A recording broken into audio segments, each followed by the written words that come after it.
અનરાધાર વરસાદથી ભુજમાં સેંકડો મજૂરો ફસાયા, 67નું એનડીઆરએફ દ્વારા રેસ્ક્યુ, એકનું દુઃખદ મોત.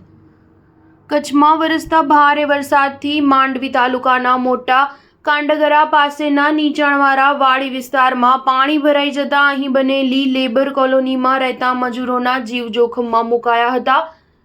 જોખમી પરિસ્થિતિ અંગે મજૂરો દ્વારા વહીવટીતંત્રને જાણ કરવામાં આવતા તત્કાલ અસરથી તાલુકા વિકાસ અધિકારીએ સ્થળ પર પહોંચીને એનડીઆરએફની મદદથી રાહત બચાવ કામગીરી હાથ ધરી હતી. આ અંગે માંડવી તાલુકા વિકાસ અધિકારી અનિલભાઈ ત્રિવેદીએ માહિતી આપતા જણાવાયું હતું કે હાઈવે નજીકના નીચાણવાળા વિસ્તારમાં ખેતરમાં બનેલી લેબર કોલોનીમાં પાણી ભરાઈ ગયા હતા. પાણીનો પ્રવાહ ખૂબ ભારે હોવાથી અંદર સુધી જઈ શકાય તેમ ન હતું, જેથી તત્કાલ ભુજથી એનડીઆરએફની ટીમ બોલાવીને સવારે 7 કલાકથી રેસ્ક્યુ કામગીરી શરૂ કરાઈ હતી, જેમાં હોડીની મદદથી 67 મજૂરોને સલામત બહાર કાઢવામાં આવ્યા હતા. જ્યારે એક મજૂર બચાવ કામગીરી પહેલા જ પાણીમાં ડૂબી જવાથી મોત થયું હતું. હાલ તમામ મજૂરોને અદાણી કોલોનીમાં આશ્રય આપવામાં આવ્યો છે અને તમામ માટે ભોજન, પાણી, દવા સહિતની તમામ પ્રાથમિક વ્યવસ્થા કરવામાં આવી છે. રાહત બચાવની કામગીરીમાં